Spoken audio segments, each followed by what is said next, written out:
gente pode dar aqui, no Salmo 142, seria o remédio de uma alma deprimida, abatida e angustiada. A gente pode adentrar nesse sentido.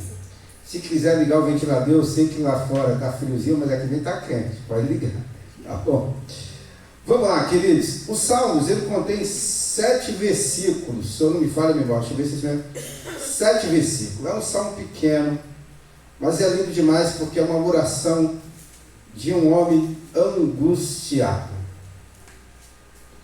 E diz assim a palavra do Senhor, Salmo 142: com a minha voz clamei ao Senhor, com a minha voz ao Senhor supliquei, derramei a minha queixa perante a sua face, expus a minha angústia, quando meu espírito estava angustiado em mim, então conhecestes a minha vereda, no caminho em que eu andava, ocultava um laço, olhei para a minha direita e vi, mas não havia quem me conhecesse, refúgio me faltou, ninguém cuidou da minha alma, a ti, ó Senhor, clamei, eu disse, tu és o meu refúgio e a minha porção na terra dos viventes. Atende ao meu clamor, porque estou muito abatido. Livra-me dos meus perseguidores, porque são mais fortes do que eu. Tira a minha alma da prisão, para que louve o teu nome. Os justos me rodearão, pois me fizestes bem. Deixa a cabeça e vamos orar. Pai Santo, essa é uma palavra tua que foi lida nessa noite. E nós te pedimos autorização. Pedimos também, Deus, autonomia para falar sobre ela. Não queremos, Deus, falar aqui nada do ser humano, mas apenas, ó Deus, aquilo que vem dos altos céus. Que o teu Espírito Santo, Deus, molde a alma, o coração, as nossas vidas com a tua palavra. Também pedimos que cada coração aqui, tanto que estão aqui em casa, ou que estão do outro lado, Deus esteja com o coração sensível para ouvir a tua voz. Nada mais do que isso. Pedimos a ti, Deus, com muita misericórdia. No nome de Jesus. Amém. Certa vez, ou certa noite, um pastor sonhou que estava em pé no topo de uma grande rocha. E esta rocha não era uma rocha qualquer, era uma rocha de granito. Uma rocha de granito. E nesse sonho, tentando quebrá-la, com uma talhadeira. O que seria uma talhadeira? Uma espécie de ferro, pontiagudo. E ele tentando ali quebrar. E no sonho, ele trabalhou por horas, a fio, sem que obtivesse qualquer resultado. Ele trabalhou por horas, a fio, sem que obtivesse qualquer resultado. Por fim disse, é inútil, vou parar. É inútil, vou parar. Então, olha aqui, certa noite um pastor sonhou que estava em pé no topo de uma grande rocha de granito, tentando quebrá-la com uma talhadeira. Ele trabalhou por horas a fio, sem que obtivesse qualquer resultado. Por fim, ele disse, é inútil, vou parar. De repente, um homem todo de branco parou junto a ele e perguntou, essa tarefa não foi dada a você? Essa tarefa não foi dada a você? Por que então você vai abandoná-la? O pastor respondeu, estou trabalhando tanto, e não vejo resultado. Não consigo nem arranhar um granito, de tão duro que é. O homem vestido de branco respondeu, seu dever é continuar trabalhando com a talhadeira, quebrando ou não a rocha.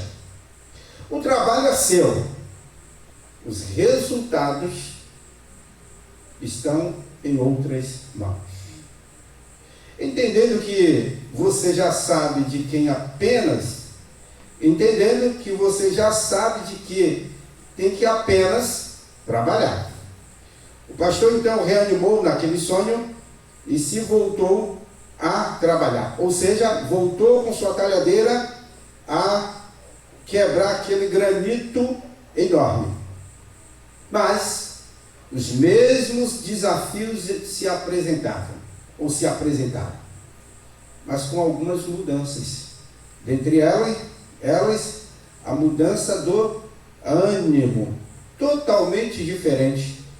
O ânimo daquele homem era outro, bem diferente, após a conversa sobre o homem de branco, ou com o homem de branco.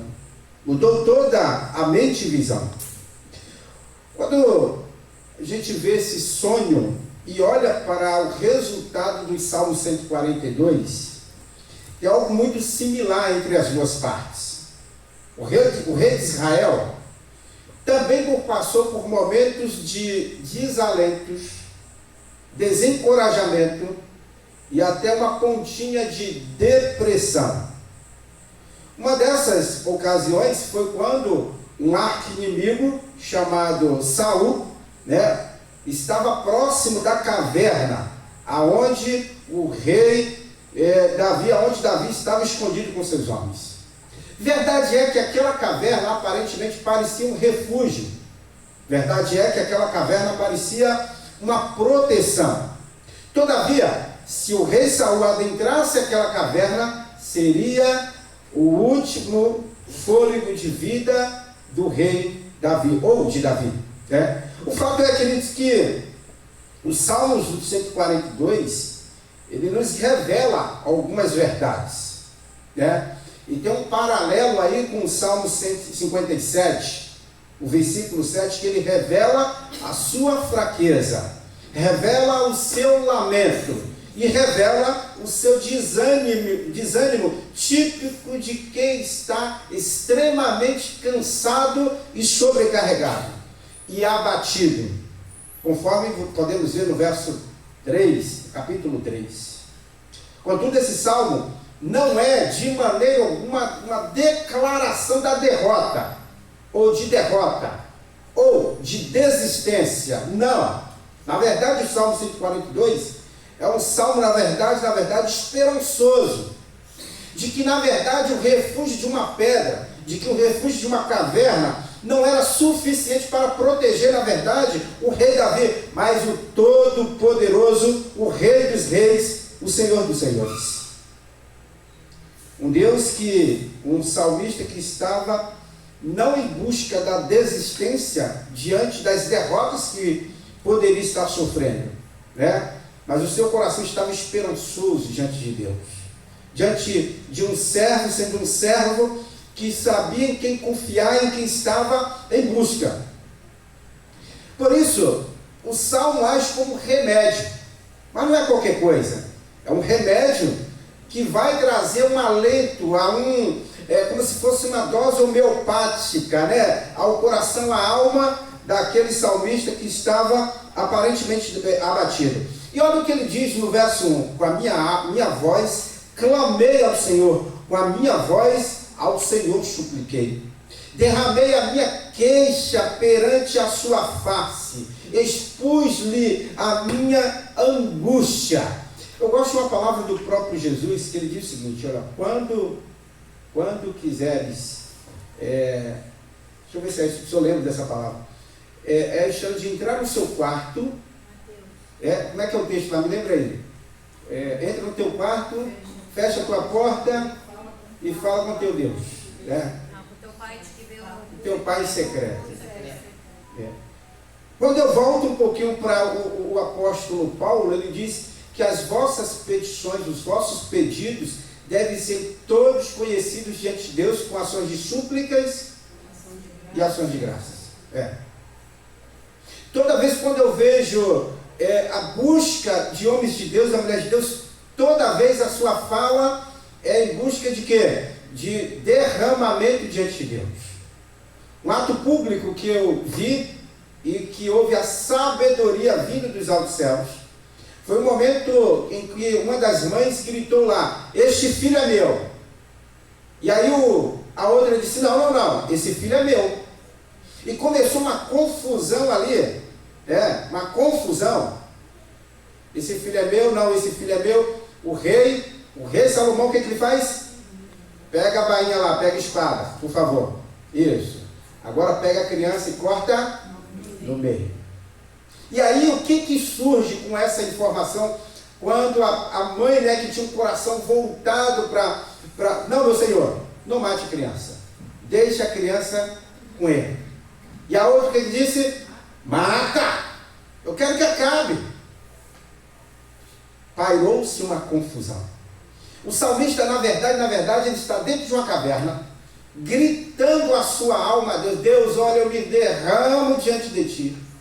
O meu coração está abatido, a minha alma está em desalento, a minha angústia surge.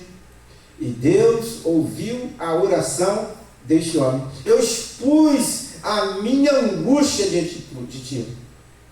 Quando o meu espírito estava angustiado em mim, então conhecestes a minha vereda. O que é vereda? O meu caminho. No caminho que eu andava, ocultar um laço.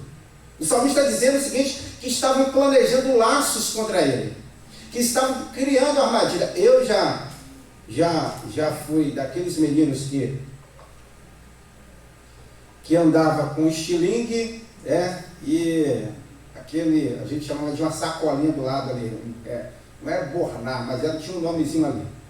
E a gente ia em busca. Quando eu não achava algum passarinho, eu matava aqueles pombinhos. Para quê? Eu chegava lá com alguma coisa, tinha que levar alguma coisa para cá. Para casa não, entre os amigos, isso é verdade. Só que no meio do caminho a gente criava um monte de armadilhas para pegar alguns animais no chão, algum bicho, alguma andorinha, não, cordonizes, que tinha muito ali próximo, tinha rio que cortava a cidade. Então a gente fazia muitas armadilhas. E certamente quando voltava, se não era roubada a nossa armadilha, tinha alguém agarrado naquela armadilha. O salmista está dizendo exatamente isso. Aonde eu caminho tem armadilhas. Eu tenho que andar de um jeito e de outro para que eu não caia diante dessas armadilhas. Porque quando eu cair nessas armadilhas, certamente serei ferido. Ocultar laços. O que é ocultar? Eu não vejo os laços, mas deixa eu falar uma coisa para o Senhor, Deus. O Senhor vê os laços que estão sendo traçados. Livra-me. E olha o verso 4 que ele diz: olhei para a minha direita. Verso 4 ali, deixa eu ver se está. Joga ali, ó, primeiro. A tradução diferente.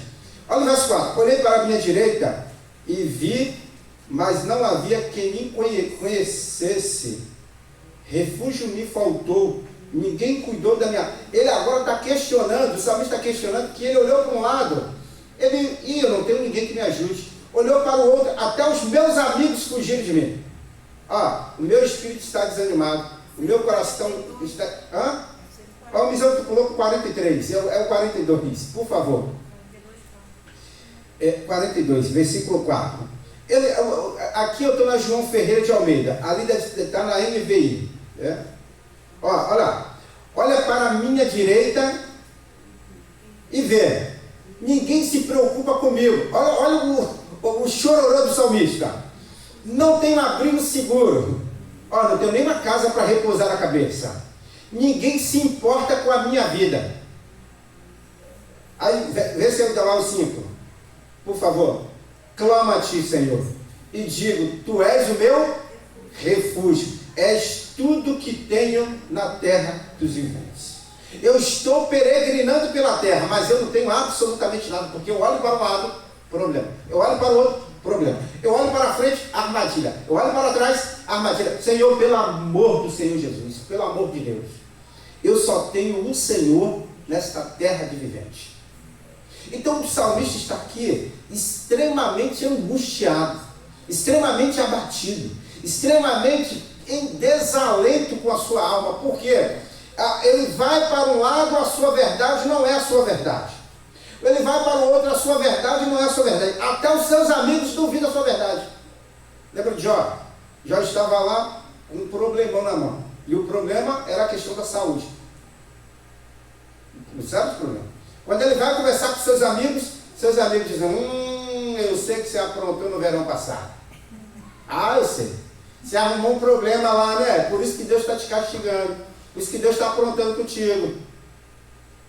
O Jó falou assim, eu acho que naquele momento de Jó angustiado, já está sofrendo com a doença, já perdeu seus filhos, já tem uma série de problemas, agora tem os seus amigos, que ele imagina que são seus amigos, que estão na verdade até duvidando dele. Que a verdade do Jó não é mais a verdade dos amigos. O salmista está dizendo exatamente isso. Olha, até os meus amigos duvidaram da minha verdade. Então ele continua. Só tenho a ti como refúgio. O Senhor é o meu refúgio, é o meu socorro bem presente na angústia. Eleva os meus olhos e me pergunto, de onde virá o meu socorro? E o salmista responde, o meu socorro vem do Senhor que fez os céus e a terra. Se eu subir o mais alto dos céus, lá o Senhor está. Se eu descer o mais profundo dos oceanos, lá o Senhor também está. Então o salmista sabia exatamente quem era o Deus dele, quem era a salvação dele. Aí, ele fecha aqui no verso 6 e 7, dizendo assim, ó, atende o meu clamor, porque estou muito abatido. Aqui não tem dúvida, ele está dizendo, eu estou extremamente abatido, livra dos meus perseguidores, porque são mais fortes do que eu. Na verdade, são mais fortes do que o salmista. Aqui conta a história, que quando ele estava nessa caverna, o rei Saul passou próximo da caverna com um monte de guerreiros valentes. Era gente tão valente que não tinha dúvida assim de olhar. Já viu aqueles soldados lá do Ramá, que matou o bebê? Eu vi os relatos hoje, a irmã falou aqui hoje, agora à noite. Eu vi os relatos. Israel chamou vários repórteres, né, de todos os países, ou da maioria dos países, para assistir a atrocidades que foram feitas. Gente, cortar um punho de criança, um braço para lá, separar aqui, arrancar o pescoço, qual a necessidade? É uma pessoa extremamente demoníaca, não tem outra coisa para fazer. Pegar uma criança e estuprar a criança, pegar uma idosa, estuprar uma idosa, é extremamente demoníaco a questão. Como que tem alguém em sã consciência e começa ainda a defender um grupo terrorista desse? Não faz sentido. Ou deve estar endemoniado também, não é possível. Não é possível, não tem como. Está lá, algumas imagens, eu recebi alguns vídeos, os caras tudo, quem já fez aqui o radical sabe o que eu estou falando, um monte de homens ajoelhados, de fora a fora, e os caras com aquelas metralhadoras, que eles utilizam muito lá pelo Oriente Médio, atirando. Os vídeos, sabe, uma sensação de angústia que lhe dá, tão grande. E eles atirando, parece que não tem nem mais sangue descendo, e eles continuam atirando. Sabe, uma ruindade, uma crueldade, de extrema violência. O ser humano é assim. O ser humano, infelizmente, quando tendem a se voltar para um determinado lugar, é mais ou menos assim. Fazendo a comparação dos soldados de Saul, ele tinha uma atrocidade, tinha uma crueldade exatamente assim. E o salmista está aqui falando que os seus inimigos eram tão poderosos que ele não podia nem conter. Ele tinha medo dos inimigos de Davi. Aí ele diz aqui, alguns remédios, algumas porções homeopáticas precisam ser sanadas para a alma de Davi. E aí é que ele começa a perceber que a sua saúde espiritual vinha exatamente das questões que ele foi tirando como punhado. Tem um texto lá em 1 João, parece que é a terceira carta de 1 João, epístola, né? Que diz assim, o evangelista, né, quem escreveu o texto, diz assim, João, Gaio, que vá bem a sua vida assim como vai bem a tua alma. O que ele está dizendo? Olha, eu quero que você tenha saúde na sua vida física, como a tua saúde espiritual tem sido extremamente espetacular. Eu já ouvi falar de você em tantos lugares, que você dá bom testemunho, que você faz isso, que você faz aquilo. Então a sua vida, ela na verdade recebeu o verdadeiro remédio espiritual, que é a própria palavra de Deus. A primeira porção do remédio foi o acesso a Deus. O salmista, ele em vez de se lamentar em qualquer rede ou em qualquer lugar, o que ele faz? Ele se lamenta diante de Deus. Ele busca o acesso a Deus através da oração. A oração, como o apóstolo Paulo disse, que o homem de Deus, a mulher de Deus, precisa orar sem cessar. Muita gente, queridos, fica depressivo quando as pessoas ao redor não lhe dão a devida atenção, não escutam as suas queixas. Mas às vezes, em vez disso, né, o salmista estava em uma solidão extrema. E o que ele faz? Ele busca a Deus para dar em busca de um socorro. Ele diz assim: a minha voz eu clamo ao Senhor, minha voz eu suplico ao Senhor, diante dele eu desabafo o meu lamento. E aí, Deus está atento ao sofrimento dos seus filhos. Deus está atento à oração, às preocupações do que os seus filhos têm sentido e têm pedido. Diante dele, o salmista disse que ele relata as suas dores. Não que Deus não soubesse o que estava ocorrendo com o salmista, né? Mas tudo aquilo era uma prova, era para ver se Davi iria fazer a mesma coisa do que o seu opositor. Não que Deus não soubesse. Então, o apóstolo Paulo diz: não andeis ansiosos por coisa alguma. Em tudo, porém, vocês tragam conhecimento, sejam conhecidos diante de Deus as vossas petições pela oração e pela súplica com ações de graças.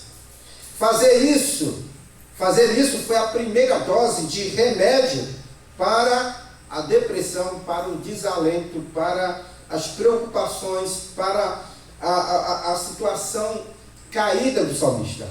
A segunda foi a certeza do cuidado de Deus. Ele sabia em quem podia confiar. Ele sabia quem cuidava dele. Sabe, é como se alguém estivesse apanhando, ou uma mãe apanhando seu filho no colo, dizendo aqui: eu te protejo, meu filho, eu cuido de você. E esse filho sentindo a segurança perpétua de sua mãe, dos braços da sua mãe, do seu pai, cuidando do seu filho. Então Deus, na verdade, Deus cuida dos seus filhos, independentemente de onde ele estiver. Deus vai lá com sua mão de poder e diz: olha, eu estou aqui. A situação era extremamente crítica do salmista. O risco que ele estava correndo de morte era tão terrível, que era como se fosse, a comparação aqui fosse como um animal desavisado diante de um leão feroz. Era como se fosse, na verdade, uma corça e um leão atrás dessa corça, a questão de 1 metro. Não tem para onde ela correr, né? Então é como se tivesse esse animal desavisado, prestes a cair uma armadilha. Então o salmista vê no verso 3b: no caminho por onde eu passo, eles esconderam uma armadilha para mim.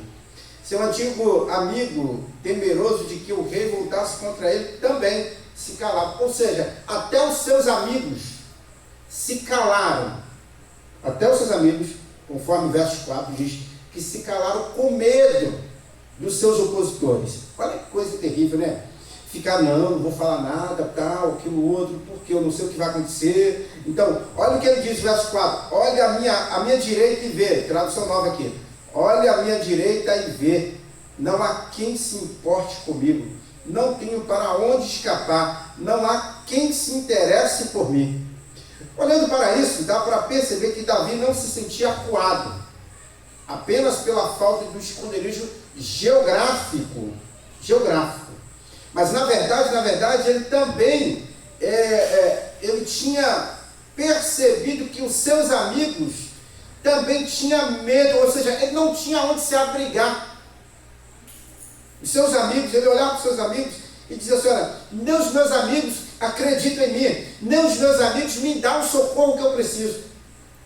Não é sem razão que no início do verso 3, ele expressa o seu desânimo, que ele estava sentindo e dizendo que estava extremamente abatido. Aí, como uma pessoa desanimada tende a tornar-se descuidada. Muitos até desistem de tudo. Já pegou uma pessoa desanimada? Já pegou uma pessoa que não consegue ver o verde, não consegue ver as cores em um sol lindo e brilhante, mas vê tudo cinzento? Essa pessoa extremamente desanimada, ela consegue desanimar outros, né? Ao desanimar em mim, o meu espírito, tu cuidas do meu caminho. Saber disso foi uma dose fundamental para o salmista. Ele percebeu que não deveria desanimar, que ele precisou entender que, independentemente de onde ele estava, ele tinha alguém que o cuidava dele, né? E seria o próprio Deus. A terceira porção foi a noção do poder de Deus. Ele olha primeiro aqui e diz assim: olha, peraí, eu tenho acesso a Deus. Peraí, eu tenho o cuidado de Deus. Peraí, eu tenho acesso a Deus. Quando a gente não sabe quem somos, queridos, ou quem temos, aí usamos aquela expressão que qualquer caminho serve, ou não? Porque quando a gente olha para qualquer caminho, diz assim: para onde eu vou? Ficamos perdidos. Mas quando a gente tem um caminho, quando a gente tem acesso a esse Deus, quando a gente tem alguém que nos ampara em meio a um caos, né? O que a gente consegue fazer? Trilhar o caminho que aparentemente parece obscuro. Trilhar um caminho que aparentemente parece perdido. E aí, o salmista, ele percebe isso, que ele tinha acesso a Deus, que ele tinha o cuidado de Deus, e que agora ele tinha, na verdade, a noção do poder de Deus. Sabia que esse Deus era extremamente poderoso, ao ponto de ele dizer assim: caramba, eu tenho alguém que é mais poderoso do que o meu próprio inimigo. Peraí, eu tenho um inimigo, mas ele é mais poderoso do que qualquer isso. Por que eu estou chorando? Por que eu estou clamando? Por que eu estou abatido? Por que eu estou desanimado? Por que eu estou deprimido? Ele começa agora a perceber o poder que esse Deus tem. Ele começa a reconhecê-lo. Já viu alguém que está doente em uma enfermaria ou indo para o hospital? Se a pessoa entra no hospital e diz: olha, eu não vou voltar mais, olha, eu estou com problema, olha, eu vou morrer, olha, eu vou aquilo outro. Ela morre ou não? Sim ou não, gente? Morre. Infelizmente morre. Olha, eu não vou conseguir sair daqui, olha, eu não vou voltar, olha, dê um abraço aí nos meus filhos, manda um abraço para fulano, manda um abraço para Beltrano. Ele morre ou morre? Morre, porque está aqui, ó. O cientista já disse, foi feita pesquisa, várias pesquisas, disse que quando você coloca a fé em alguém, e principalmente em Deus, ou seja, a fé que você vai voltar, você volta. Eu já vi gente que estava com problema de saúde e disse: eu não vou voltar, e não voltou. Como eu já vi gente falando assim: ó, vou passar por mais uma, mas eu volto, e voltou. Eu estava com um projeto radical, fiz agora esse último evento. Eu estava com um garoto, tratando de um garoto, conversando com ele, caminhando com ele, que havia levado 14 tiros. 14 tiros. E parece que ele era envolvido com... Eu perguntei, mas era envolvido com o menino da boca. Aí alguém foi lá e quase rasgou ele ao meio. Ele estava com uma bolsa, né, enorme aqui, andando com a bolsa, e uma equipe de enfermagem lá de onde ele, mas estava lá caminhando. E aí, vai caminhar? Vou, vamos embora. E aí? Olha que doideira, né? 14 tiros o cidadão tomou. Mas ele dizia: eu vou voltar. Eu vou voltar. E vou tomar uma decisão em Jesus. Essa era a fala dele. Não sei se realmente seguiu ou não, porque tem gente atrapalhada. Então tem. O cara só faltou perder. Eu vi um outro uma vez que, não sei se você já ouviu falar de arpão. Sabe o que é arpão, sabe? O cara entra dentro do mar, ou dentro do rio, não sei, e atira um negócio. Atira com aquilo, né? Parece, acho que é uma, não sei se é uma flecha, alguma coisa assim. O negócio entrou na cabeça do cara, saiu do outro lado. Não do que estava com a mas do que atirou. Atirou e pegou, acho que em alguém. Claro que foi sem querer. Aquela confusão toda, corre de lá. O cara não morreu. Tá vendo que coisa doida? Aí alguém disse assim, ó, é claro, evidente que a Joana nasceu hoje. Alguém disse, está predestinada a morrer com 90 anos. Não sei. Tem gente que antecipa, não é? Tem gente que é tão ruim que antecipa a morte. Mas ele está dizendo o seguinte, olha, que vários pacientes ficam curados simplesmente por acreditar no efeito de um remédio, ou de uma fala, ou na verdade, daquilo que ele acredita. Por isso que algumas pessoas, quando tem uma dificuldade no hospital, tem um problema no hospital, pode um pastor vir aqui? Pode alguém vir aqui? E aí permite ir até no CTI. Mas o CTI está todo entubado, ninguém está vendo nada, nem eu. Alguns dizem que nem está ouvindo. Eu acredito que está ouvindo. Ele vai estar totalmente entubado, paralisado ali. Para mim, você falando com a pessoa ali, conversando, ela ouve. Tanto é que uma vez eu fui eu balanço o dedo, toda paralisada, balançava o dedo.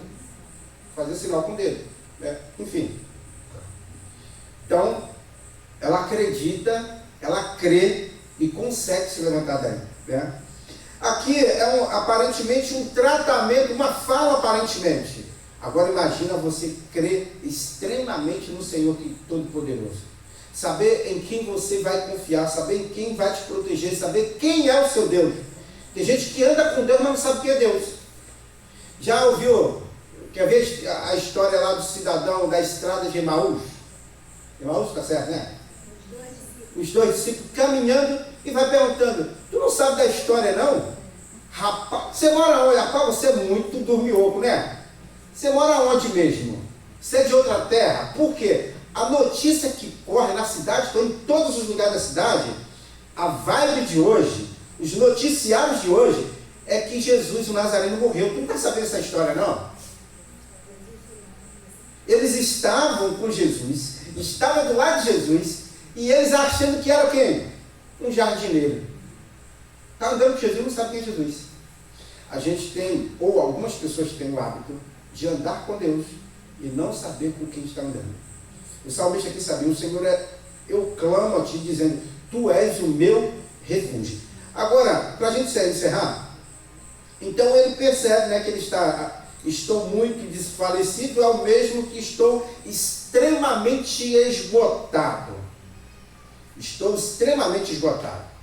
E ele faz esse reconhecimento dizendo assim, olha, eu quero me lançar em teus braços, porque eu não sei para onde e nem o que fazer mais. E aí a última aqui é a intenção. A intenção de quê? Do salmista. Ele tinha uma única intenção. Qual era a intenção? Servir a Deus. Ele sabia em quem estava crendo e sabia para quem ele estava servindo, independentemente de quem estava o perseguindo, de quem estava criando situações embaraçosas. Ele sabia quem estava servindo, levando a sua porção. O salmista não entregou os pontos. Ele disse, não entrega os pontos. Nem ficou culpando ao Senhor, porque a grande maioria das pessoas tem o hábito, Senhor, o Senhor é culpado por causa disso, por causa daquilo, não aguento isso. Não, ele não fez isso. O salmista, na verdade, disse assim, olha, Senhor, eu sei a quem eu confio, eu sei a quem estou servindo, eu sei a quem estou caminhando, para quem estou caminhando. Então, ele vai, o que ele pede? Ele pede, faça com que eu saia desta prisão. Faça com que eu saia desta prisão. E aí, para que eu possa proclamar o teu nome, faça que eu saia dessa prisão, para que eu possa proclamar o teu nome. O que ele está fazendo? Olha, estamos num ambiente que aparentemente parece um momento de cercado. Parece que estamos cercados pelos inimigos das nossas almas. Parece que Satanás marcou tantos laços de fora a fora que a gente não sabe para onde ir. Deixa eu falar uma coisa para o Senhor, Deus. Me tira deste laço. Me tira desse ambiente, para que eu possa proclamar livremente a Tua palavra, para que eu possa proclamar livremente a santificação da Tua palavra, o nome da Tua palavra. E aí ele disse que ele chamou de prisão aqui, ele disse que faria todo o necessário para conviver com pessoas temente a Deus. Aí ele utiliza aqui no final, aqui ele diz os justos, né? O que é o justo? O justo me rodearão quando tu me beneficiares. Já te deu ruim aí, né? Quando tu me beneficiares. Ou seja, o que ele está dizendo? Ele está dizendo o seguinte, olha, eu já quero para acabar já, tá vendo? Eu já sei, já estou acabando. Ele está dizendo o seguinte, olha, eu vou me cercar do justo, e os justos me rodearão. Por quê? Porque eu vou proclamar a Tua palavra. A Tua palavra será tão propagada nesse tempo, que os justos vão se levantando como a aurora, como o raiar dos sols, como o brilho, vai se mostrando e vai mostrar assim, caramba, olha que coisa bacana, o Teu nome está sendo propagado. E aí ele encerra, né? Ele encerra, como diz, assim como Deus agiu nos sonhos daquele pastor, o qual tinha uma pedra de granito para ele quebrar. Assim como Deus agiu na vida do salmista, no Salmo 142, Ele deseja agir na vida da sua igreja, na vida do seu povo. Só que a gente precisa o quê? Acreditar. Crer. Quando a gente crê no que Deus pode fazer, muita coisa pode mudar, mesmo em um ambiente de barulhos. O servir a Deus, o caminhar com Deus, o direcionar diante de Deus, o levar a palavra de Deus, não é ausência de problema. Não tem ausência de problema. Não tem ausência de angústia. Mas saber que quando a gente confia nele, as coisas podem melhorar na sua propagação da sua palavra. Amém, queridos? Vamos estar orando, logo em seguida terminando. Quero avisar os irmãos que no domingo nós teremos aqui o pastor Léo, né, da Igreja Batista Vida, Leonardo, da Igreja Vida. A esposa dele esteve aqui no café, no chá das mulheres, né, trazendo a palavra. E no domingo agora estaremos com o pastor Léo. Se quiser, pode ligar aqui, por favor, com o pastor Léo. Também teremos louvores aqui também. Deus nos abençoe nesse dia. E outubro está acabando, né? Acabou tudo. Voou.